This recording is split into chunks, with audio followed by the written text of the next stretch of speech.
Mamamayan ng buong daigdig, magkaisa at ating gapihin. Internasyonalista. Yan ang salitang laging ginagamit ni Cabell para parangalan ng iba't ibang lider manggagawa sa mundo. At ganyan din siya. Nagpapahalaga sa pakikipagkapit-bisig sa mga manggagawa at iba pang makamanggagawa sa iba't ibang bansa. Tumutugon sa mga issue ng iba't ibang bayan at yung nakakaapekto sa buong mundo.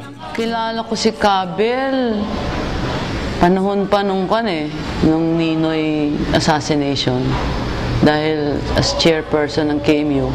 Si Cabell, first chairperson ng International League of People's Struggles, na isang anti-imperialistang organisasyon ngayon sa buong mundo. Siya ang unang chairperson dahil sa kanyang mahabang karanasan bilang mass leader ng mga kilusan na anti-imperialista, lalo na sa Pilipinas. Hindi siya pinapasok ng Estados Unidos. Inimbita siya bilang leader ng KMU. Magsasalita siya sa mga manggagawa sa US. Hindi siya pinayagan ng US Embassy sa utos ng State Department mismo. Siyempre ayaw nilang magsalita ang isang leader na talagang pupunahin niya, wala siyang gagawing preno sa pagsasalita niya, mismo sa tiyan ng imperialista. No? He was really a strong person. He defended KMU's principles firmly. He didn't bend to sort of bribing or some seductive message that if you only compromise on this, something else will happen. He didn't go for that.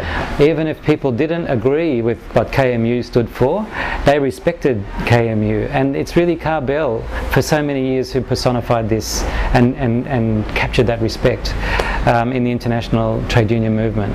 Again, he was able to consolidate these important links. And there's been so much trouble, so much strife, and there's so many confusing messages, but Cabell was always a reliable, warm, supportive voice for all of us. When it came to the Free Cabell campaign, there was no hesitation, absolutely right across all the Filipino support groups and all the trade unions in New Zealand. It was just a given, you just had to do it. クリスピン・ベルトラン議員はフィリピンの労働者民主にとり最も身近な存在でかけがえのない人であったと思います。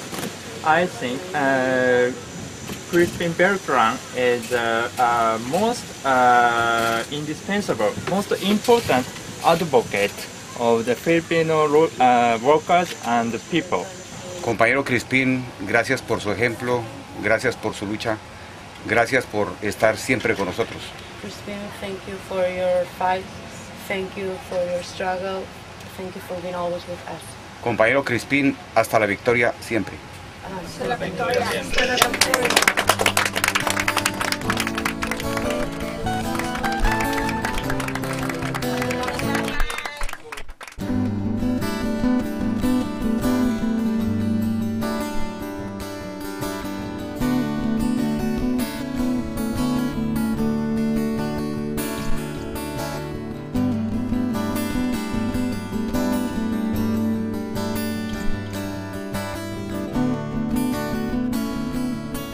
Madalas makita sa isang bayani ang larawang matatag sa sakripisyo.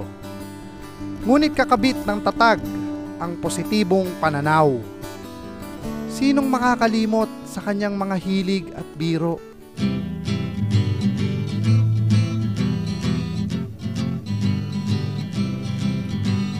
Nang tayo'y magsama-sama sa buhay at pakikibaka.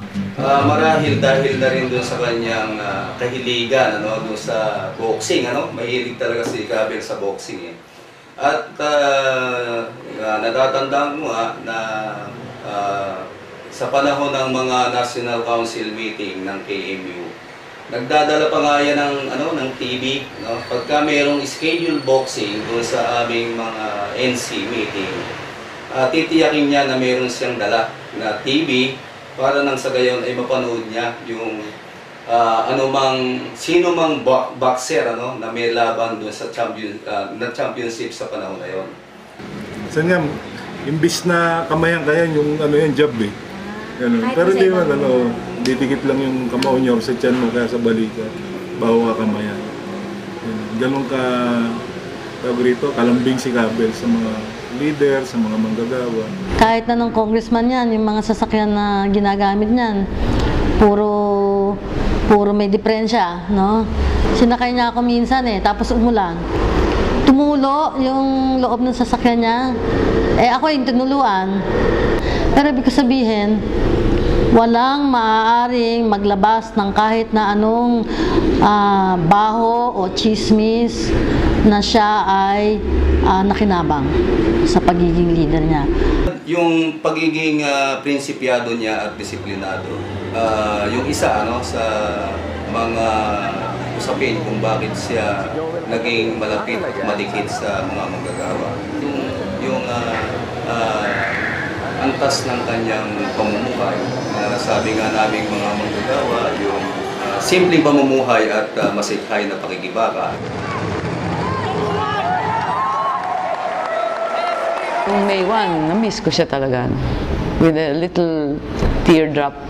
Kasi doon, mamimiss mo na, ay wala na yung Cabell. Mayo 1. Ito ay araw ng pagkilos ng mga manggagawa, ng magsasaka, ng kabataan sa paaralan at komunidad, ng mga empleyado ng iba't ibang sektor, ng migrante. Araw din ito ng pakikisa sa mga inaaping mamamayan sa ibang bansa. Bawat taon ay pagkakataon para magbigay ng panibagong lakas, magpatuloy sa pag-aaral at magpakahusay sa pag-aambag, at magpalawak ng hanay. Ito ang gusto niya. Siya na buhay ang alaala sa bawat pagkakaisa at sama-samang pagkilos ng mga manggagawa at mga inaaping sektor ng lipunan. Siya ay kasama sa bawat Mayo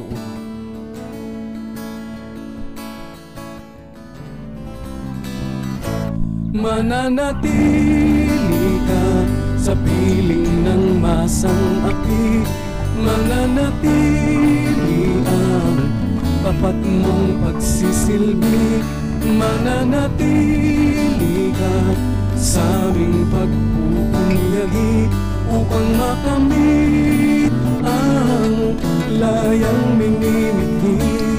Mananatili ka sa piling ng masang api, mananatili ang tapat mong pagsisilbi, mananatili ka sa aming pagpupunyagi